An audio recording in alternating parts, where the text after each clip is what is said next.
Thanks, Nicholas. Yes, this conference is certainly heating up, no pun intended. So as Nicholas said, my name is Randy Giveans. I'm the head of Maritime Shipping Equity Research at Jefferies. So on today's star-studded panel, we have four of the top executives in one of the most exciting industries worldwide, and that's refined products tankers. So on the panel today, we have Kim Ullman, CEO of Concordia Maritime, followed by Carlos Balestra de Mottola, CFO of D'Amico International Shipping, Jacob Meldgaard, CEO of TORM, and David Morant, Managing Director of Scorpio Tankers. So we'll start the panel with a little background, then we'll get into some of the supply-demand fundamentals, look at each of the companies up here, their fleets, and then talk about a topic that is pretty popular now with IMO 2020. So before we discuss kind of the outlook, I thought it'd be useful to look back over the past year. We saw basically rates hitting multi-year lows in the summer of 2018. You had a very strong recovery in the fourth quarter of 2018. Rates started the year near those levels, and then in the past 8 months, pretty much sold off from January through August. So, Kim, starting with you, what were some of those specific reasons for the incredible rate rally in the fourth quarter of 18, and then the subsequent sell-off in the past 9 months? Thank you for that. That's an easy question to answer, actually, because it was pretty obvious. In fourth quarter of 2018, we had OPEC open up the taps, and that's as simple as it gets. And they thought that the Iranians were going to be sanctioned even more, but they weren't. So we had a lot of oil to be shipped, and that's the whole difference. And that's the thing: we need more oil on the water to be shipped. So that was the reason for the upturn in Q4 2018. Sure. And the reverse happened in Q2, 3 of this year. You know, OPEC said that, okay, that's a little too much oil on the waters, and the inventories are not really coming down, and the prices are not really going up, so let's cut back again. And they did. And the refineries started to cut in their production too. So less oil, less demand from the refineries, and the market is much lower. Okay, fair. Now rates have started to come off these levels in the past, let's call it a few weeks here. LRs are above 20,000 a day, MRs close to 11,000 a day. So I guess two questions there. First to Jacob, what demand drivers have pushed up rates here in the past month or two? For LRs? LRs mostly, correct. Seems as if it is on here. Okay. Yeah, so I would say the bottom of the market in this sort of period has probably been around July, and we've, as you point to, we've enjoyed a reasonable uptick in rates generally, especially on the larger vessels, on the LRs, more activity. The naphtha trade out of the AG has recovered. I think principally the way we look at this is that refinery maintenance was stronger in the first half of this year than what seasonality would predict. So worldwide, refiners were 20% more in maintenance here in the first half, and they were doing it for longer, clearly in preparation for the IMO 2020 on 1st of January. So yes, we've had slow demand here in the first half. I think we are already starting to see that will be then well recovered, and owners will be rewarded here in the second half for the lower demand picture we saw in the first half. Okay. And then second, what is causing the massive kind of divergence with LR2s to David, knowing that Scorpio Tankers operates both LR2s and MRs? Historically, the relationship is maybe 30 to 50% LR2s over MRs. Right now, it's more than double. So what has caused that?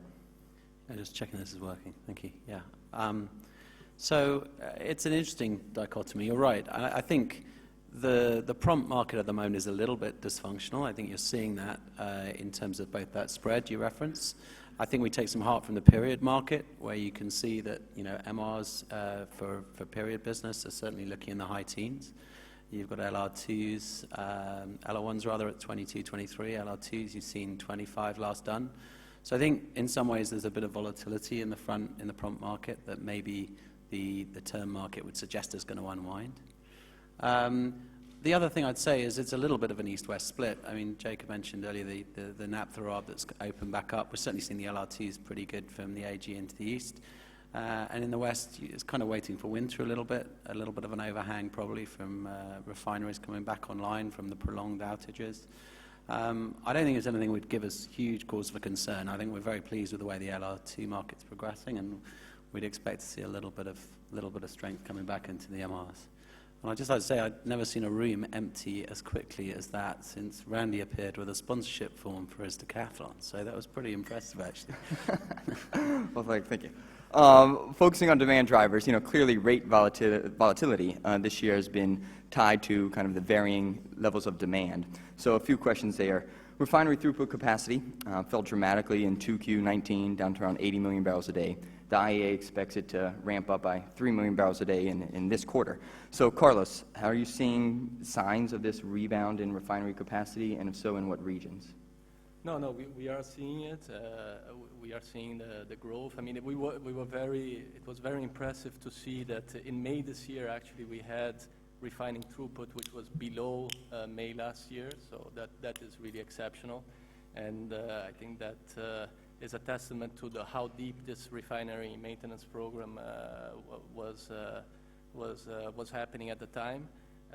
And we believe that it was in preparation to IMO 2020, so that the refinery maintenance program in this autumn should be much shorter. And we have seen throughput rise. We haven't seen the benefits, especially on the MRs, which are our core vessels yet, as we were mentioning just now, but there is some positive impact already on the larger vessels, and it is normal that usually the larger vessels should move first, and in a rising market they do tend to outperform, but also as mentioned already on the period rates, the story is slightly different, and the rates are actually quite firm also for MRs, not only for the LRs. Okay. Another key driver of demand is inventory levels. In 2015 and 16, inventory levels were low, and every country was stocking those inventories. Rates were great. 2017 and 18, inventory destocking occurred. Rates were terrible. So, Kim, where are inventory levels today? Are countries building or reducing inventories? That's an interesting question. We're following it very, very closely because it's such a vital part of the tanker transportation. And correctly, as you said, 15, 16, everybody stocked up and we were having great times. Then we did see reversing and did reverse. And right now, with the OPEC cuts, it is declining. It is going down. That's the main thing. It is going down. It's been a little bit strange and puzzled over the spring because in some areas we've actually seen it going up, and that puzzled us quite a bit.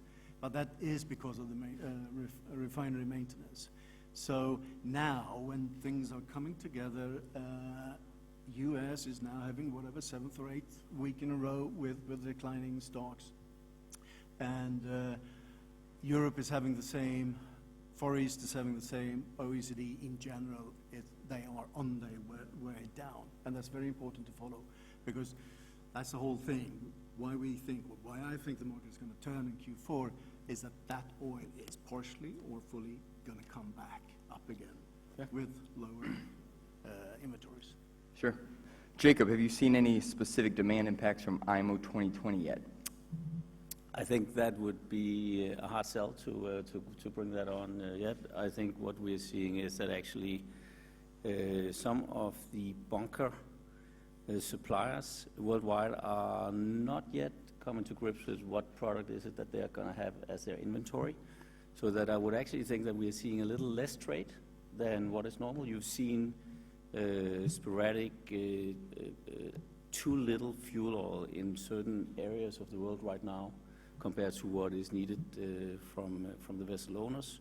And I think the market just needs to find itself. But I see a lot of potential in the disruption that the 1st of January will create. I think we all, as ship owners, are pretty well prepared, but I think that the whole system will have some forces to it that we can't really predict yet, and I think that will be beneficial. Sure. Yeah, I'd like to add something to that. I mean, agree. And actually, I think that what we are seeing now is actually potentially a negative impact from IMO 2020 that is going to revert later. Because what is happening is that in certain ports, we are seeing that suppliers are running down their high sulfur fuel oil stocks so that they can then prepare the logistics to receive the low sulfur fuel oil. And therefore, we are not seeing the incremental demand from the very low sulfur fuel oil yet being transported, but we are seeing less high sulfur fuel oil being transported. And that's why also in some ports, we now have a very weird phenomenon where we have very high prices for high sulfur fuel oil. And there's very big differences in the prices for high sulfur fuel oil in different ports. So this is going to revert eventually. Okay. Over to David with the LRs. How has the LR trade been impacted by the naphtha cracker maintenance? Well, it certainly has an impact. Obviously, I'm sure it's well known in this room, the sort of propane, butane, naphtha, ARB, and how that affects AG East. It's been nice to see that come in a little bit. The cheap price of gas obviously is the main competitor to our feedstock there. I think, again, just echoing on your question, if you don't mind going back to the inventory question, I think that at the moment you see a lot of backwardation. You see it in crude, you see it in the product spreads as well, and the term. And it's quite difficult, therefore, to justify rebuilding inventories if you are an owner or a trader. So I think as and when we see the curve normalize, I think you'll see the first impact's been that inventories are not being drawn. I think the next impact will be seeing inventories actually start to accumulate, and that's as much a financial equation for people as it is a sort of physical equation. But sorry, back to your question. It certainly has helped us on AG East. We're very pleased, as I mentioned before, with the way those LR2s are behaving. We think there's more to go, and it certainly justified, the investments we've made in that space and growing our presence there. We're also pleased with some of the way those vessels are triangulating around Asia, which is a relatively new phenomenon for us. And again, if people in this room recall, if you go back 24 months ago, that was the big concern. It was a one-route, ballast-back type of trade, and we're starting to see a little bit of that come out as the large arbitrage, naphtha arb, kind of comes to play. So, yeah, we're reasonably pleased with it so far. Okay. Switching gears to tanker supply and your respective fleets. Kim, Carlos, both Concordia and D'Amico's fleet is primarily focused on MRs with limited exposure to the LRs. So why are you choosing to focus on the kind of smaller asset class of MRs? Kim or Carlos? Left or right? Yes, you first. How about that? Well, we were in the VLCC, ULCC market in the 80s and 90s and early 2000s. So we swapped. We were close to a big oil company that had a lot of products, and so we dedicated the fleet around those cargo flows, so to speak. And we've been kept on doing that ever since, and build up, portfolios with seaways and cargo flows and differentiation in cargo types and sizes and so on. So we've just simply been focusing on that for the last 10, 15 years, and I think that's a good thing to do too, to stay focused. Specialized, sure. Carlos? Yeah, no, for us, it's, historically it has been the sector we have focused on. It is the most flexible type of vessel. It is the vessel preferred by traders. It can go almost everywhere. And it's big enough to have decent economies of scale also on longer voyages. Nonetheless, we realize that the trades are changing, and to the benefit of the product tanker sector as a whole, and we expect longer trades. On average, 86% of the refinery capacity coming on stream over the next few years will be either on the Middle East and Asia. A lot of that will then be distributed regionally, but a lot will also flow on longer routes to Europe and to the US. And those trades will be going mostly, not only to DLRs, but mostly, I would say, to DLRs. And therefore, on the last new building program, we ordered 22 vessels since 2012. 6 of these were LR1s. And so we are very happy that we ordered these vessels, which we actually, some of them we recently fixed at very profitable rates for us. So it's, we believe in this in this evolution of the market, although we still like the MRs very much. Sure. Jacob, TORM has a very diverse fleet, growing fleet, 2 LR1 new buildings on order, 4 MR new buildings on order, 4 second-hand vessels coming. So any additional renewal plans thereafter, or are you pretty happy with your pro forma fleet mix? We're pretty happy right now. We will grow our fleet to around 80 vessels come January, and that will be the highest number of owned vessels in the history of TORM. And given that that's 130 years, we're pretty content with that for now. Let's see if there's opportunities that we can't resist. We can, of course, build on that, but there's no immediate plans. Okay. David, Scorpio has grown its fleet pretty exponentially, LR2s, LR1s, MRs. So which asset class is Scorpio kind of most excited about in the next 15 months? Gosh, that's quite a hard question in that I suppose we'd certainly expect a high degree of correlation ultimately, but as you said, you do get those moments when the LRs move out above the MRs. I think the main thing for us, we have a pretty homogenous fleet. We've got a very modern fleet. We're just around 4 years of fleet life, fully on the water. So I think from our perspective, anything that's modern is interesting. Anything that's scrubber equipped, which I'm sure is something you'll come on to. And as I said, I think we look, if we found things that make sense, we'd always analyze them for the benefit of our shareholders. But yeah, modern, well-built, MR, LR2, scrubber equipped, those are always interesting to us at the right price for our shareholders.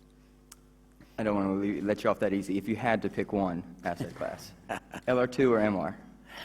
I think we're probably most excited on the LR2s, but mainly because we think, as Carlos mentioned, we think that's right in front of the secular changes that are going on in the industry. We've seen, and we have in front of us now, finally, a very high degree of visibility on the new refineries coming on in the Middle East. And I think for us, in terms of paybacks, we see some pretty interesting opportunities in that area. Okay, thank you. All right, so looking at the global products tanker fleet, you had record scrapping in 2018. A lot of that has come off pretty dramatically in 2019. Not many vessels scrapped. So over to Cam. What has kind of caused this, and what is your view for tanker scrapping in 2020? You'll have probably higher rates, but you also have, maybe some accelerated scrapping with IMO and other things. Yeah, and the reason for the record in scrapping in 2018, I think is pretty obvious. There was low markets, so I mean they go hand in hand. So that's pretty obvious. Then 2019 had been better than 18, but not tremendously better. But whatever was supposed to be scrapped out was scrapped out in 2018. And now and at that time we had 2 years to the recovery, and now we have, the recovery just around the corner. I don't think we'll see any scrapping, not in any big ways anyways, not in 2020 either. I think market predicts, or market condition predicts how much will be scrapped or not scrapped. Not so much about the ballast water treatment system and the IMO after all. I don't think so. I don't believe that, because that's, well, you can dream about it, but I don't think people will scrap because of that, if the market is good. Sure. If you're earning $30,000 a day on an MR, Yep. you're not going to scrap. All right, on the ordering side, new building orders have fallen in recent years, especially year to date, resulting in an order book to fleet ratio of only maybe 8% on refined products. So that's a 15 to 20-year low. So what, if anything, is going to keep this from going back up to 15, 20, 25%? Is it a lack of shipyard capacity, reduced access to capital, uncertainty around the global economy, further IMO or environmental regulations? So Jacob, what are your thoughts on this? I think short to medium term, actually all of the above. So if you look at it, there is about 40% of the shipyard capacity in South Korea that were predominantly looking to build product tankers that are now out of business. You can, of course, say that over time they could recover, they could come back, but I think in a 3 to 5 year horizon, that's very unlikely. So you got that. I think capital streaming like an ebb into shipping and just building new vessels certainly is also unlikely, given that the last decade has not really provided investors with the highest degree of profitability. I think people will be more careful in this round. So I'm pretty optimistic that when we get a recovery in the marketplace, it will not lead to a surge in the demand for new builds, and therefore in the growth in the fleet. So I think we have the combined product tanker market, but also everybody here on the panel, we have actually a period of time here that could look stronger for longer. Okay.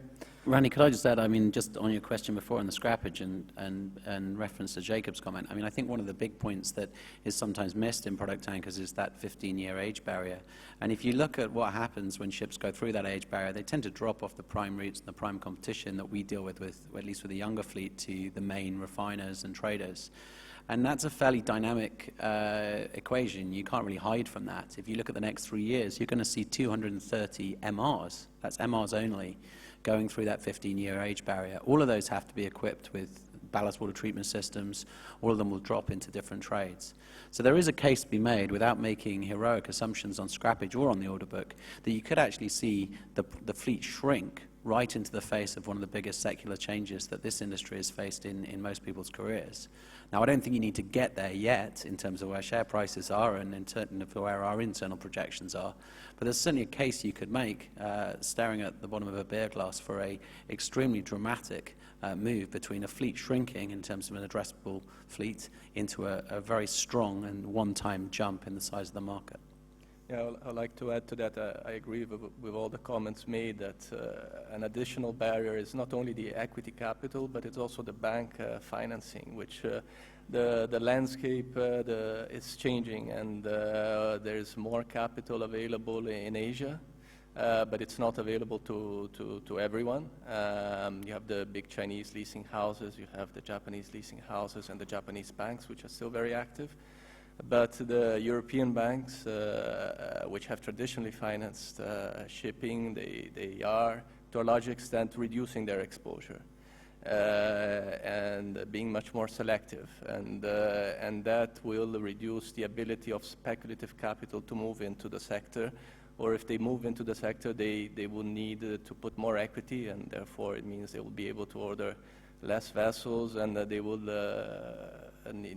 have to buy them at lower prices to obtain the same returns on equity. So it's that is also potentially a constraint. And on the yard side, we have seen reductions, important reductions in production capacities in the big Korean yards, which focus on product tankers. Hyundai Mipo, whilst they had targets of producing 80, 90 vessels per annum, now they content themselves with producing 50. So you have seen across the board in the major Korean yards cuts of 20 to 40% in production capacity. Okay. So yeah, everyone obviously talking about IMO 2020, so didn't want y'all to feel left out. So a few questions regarding that. First, I guess we'll start with David. What are your thoughts, kind of generally speaking, just on the IMO regulations? Love it, hate it, apathetic, overblown? Will it really be as big of a deal as some people think it will? Let me answer that, I suppose, the only way I can, which is that it doesn't actually really matter what I think. My job really is to try and get the company positioned optimally commercially for the reality that's coming down the track. I briefly got asked for my opinion. I occasionally get asked for my opinion, but it's not normally something which necessarily sways the broader room. So I think we have some sympathy objectively with the fact that we're putting 40-ton bits of metal on the back of our ship, which are effectively mini refineries. You know, they weren't really built for that. But if that's what we need to do to sustain our competitive advantage or to improve and enhance it, then that's what we will do. We have a degree of confidence in the technology we're using. We've got probably, as you mentioned, Randy, one of the biggest retrofit programs. We'll have close on 82 ships fitted by the end of the year. I think we're probably putting our money where our mouth is in that respect. But on whether it's a good or a bad regulation, I'd probably take the fifth on that, Randy.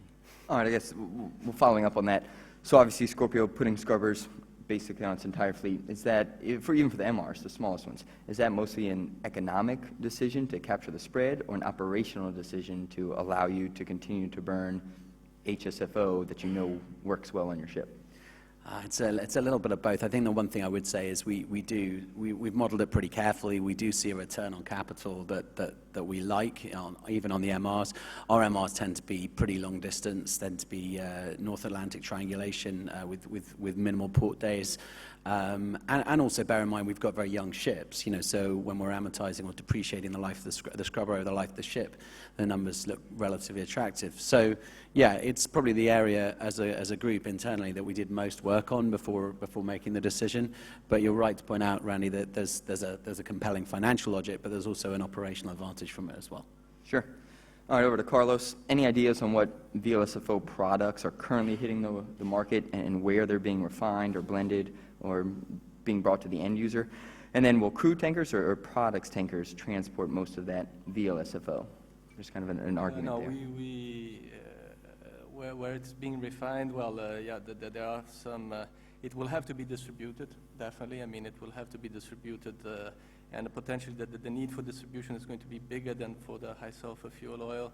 And the investments which refineries had to make to install the secondary units to produce the low sulfur fuel oil are very significant. So not many did so. We might also see high sulfur fuel oil being transported for further processing at refineries which have installed these units. So that would be extremely good. We would have products transported twice, I think that the low sulfur fuel oil will initially be transported on as a clean product, or although it's not a clean product, but on previously clean product tankers to reduce the risk of contamination. So I think that's talking also to big oil traders. That is also their position and their view. They think that most operators will be prudent in the beginning. And then as the market develops, this could change. But in the beginning, we see it transported on clean tankers. All right, Kim, how will IMO 2020 benefit the refined products tanker market on a supply side? Will you see maybe a further slowdown in vessel speeds, some accelerated scrapping at some point? I know you don't think it will be next year. Or maybe some increased ordering just to replace these kind of less fuel-efficient vessels? I don't know. I really don't know. It's some, yeah. You're up here for a reason. We need some answers. But I think. All right, that's fair. I believe. Sure. I mean, speed could have something to do with it, no doubt about that. Everything's about market, of course, and these various trade flows, they will increase. And as Carlos is saying, there's going to be a lot of low sulfur going from the east to the west, and high sulfur from the other way around. And I think it's going to be shipped in DPP tankers predominantly, since it is, even if it's a very low sulfur, it's still a dirty product. So which we have, of course, both segments in for that. So speed, I'm not sure. Scrapping, I'm not sure about that either. I think speed is again, something about the market. It's not about the bunker bill. But all in all, IMO 2020, this thing will create disruption in a number of areas that we have all touched upon, and that is going to be good. But don't count on it for next 10 years or 5 years. That's a 6 to 12 months kind of thing that will, after that, things will just, be back to normal again. Okay. Jacob, TORM is installing scrubbers on half its fleet and is also a member of the Clean Shipping Alliance 2020. We've got a few questions on it, so I thought I'd give it to you. What are the goals of that alliance and maybe some of the benefits of joining? I think one of the things that I've seen over the past, let's say, 12 to 18 months is that everybody has had the right to have an opinion around scrubbers and around whether you should scrub or not. And basically the Clean Shipping Alliance 2020 is an attempt, together with like-minded people, to say let's not have this debate where somebody on one side is saying one thing and another argument in the other side of the room. Let's try and establish the facts around this. And that's really the ambition, is to have a dialogue around scrubbers, whether we like scrubbers or not, that you have an educated opinion rather than just shouting out something. So basically it is about establishing facts in order also for the not only shipping but also the external world to understand what it is that is taking place. That's the ambition. Seems very diplomatic. Nice. All right, so recently there's been plenty of discussion in the shipping market regarding consolidation. We've seen some big deals made in recent years, But what is the outlook and potential for consolidation in the refined products tanker market? You know, it's one of the most fragmented markets in shipping, maybe in any industry, right, in the world. So anyone up here maybe for buying or selling your fleet or buying a pier? Let's make a deal. Anyone for sale? Thoughts on further consolidation? I'm sure everyone will say, yes, it's needed, but what is your outlook for consolidation in the sector? David, you have a lot to say. Oh, right. Kim, you always have a lot to say. I suppose, look, I have some sympathy with the observation. I think that one of the things that we have faced as a company is becoming, frankly, relevant on the New York Stock Exchange. I think that's an issue common to shipping. The New York Stock Exchange or U.S. capital markets have been a source of capital for the industry for a long time and an important one. And I think it is, and this isn't a Scorpio Tankers observation, it's a broader observation that small companies, sub $2 billion of market cap, really struggle to get any kind of attention. And that's before you see the kind of changes we've seen just over the last 6 months in your industry, Randy, and some of the changes going on there. So one of the pieces of work we've done is really try and make sure that U.S. institutional money regards our company as significant enough to invest in, to grow a position in, to hold, and also importantly, because we can't determine that, to be able to sell as and when they want. So my only hope alongside consolidation would be that, as a company that's sort of trading $20 million a day at the moment, and therefore we think we've done a lot of the heavy lifting on that target, we'd love some other people to come join us, because on occasion it can be a little bit lonely, and it would be nice to have, for the whole industry, I think for everyone in this room, to have investable, large cap shipping companies that institutions, global institutions, can properly and durably invest in. Fair. Just an add-on. It's a very fragmented segment, as you say, and it has always been, and I think it's going to continue to be. We need consolidation, yeah. We see consolidation, fine, but we also see new players, popping up every now and then. So it's going to continue to be fragmented, I think. Sure. All right, we have 2 minutes and 15 seconds, so I want each of you to answer this question. We'll start, Kim, and just work our way down. If an investor gave your company $50 million in cash, what do you do with it? Do you pay down debt? Do you buy secondhand assets? Do you install scrubbers? Do you repurchase shares? Combination of them. So starting with Kim, working our way down. Pretty succinct answers is all we need. If I say a combination of it, it would be boring, wouldn't it? I mean, so Pick one. Yeah, pick one. There you I'm go. going to pick one. I'm going to buy second-hand tankers. I think it's an opportunity. It's a fantastic opportunity now to buy second-hand tankers. Specifically MRs? Yeah, not specifically because they are better than anyone else, but specifically they are within our fleet and our capacity in trading them. So that's what I would do, and I would definitely not go new build. I think new build should never ever go over 10% order book over the existing fleet. When you say historically low, it is correct, but it should never have been in the 20, 25, 30% range. So that should be stuck at 10%. So I should buy second-hand vessels. So if you see anyone, give me a call. Excellent. All right, we'll make that happen. Carlos?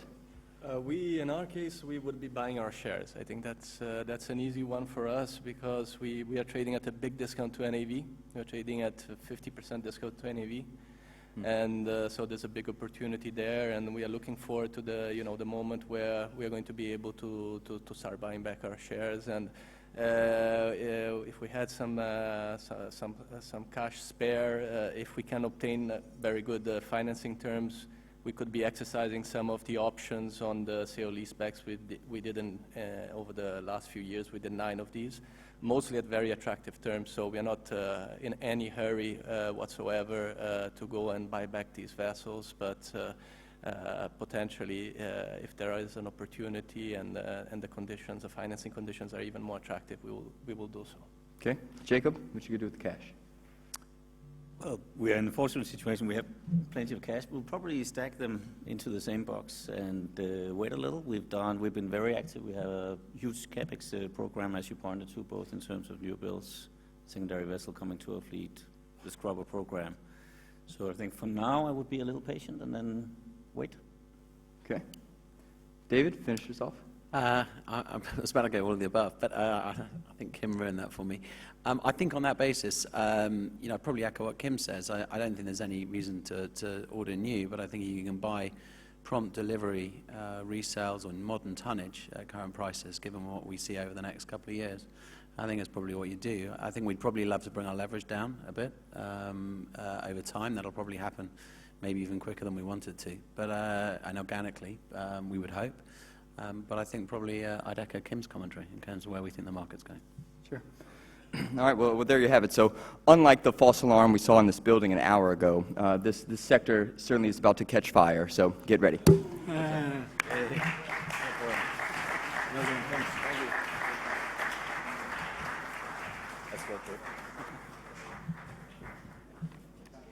Randy, thank you.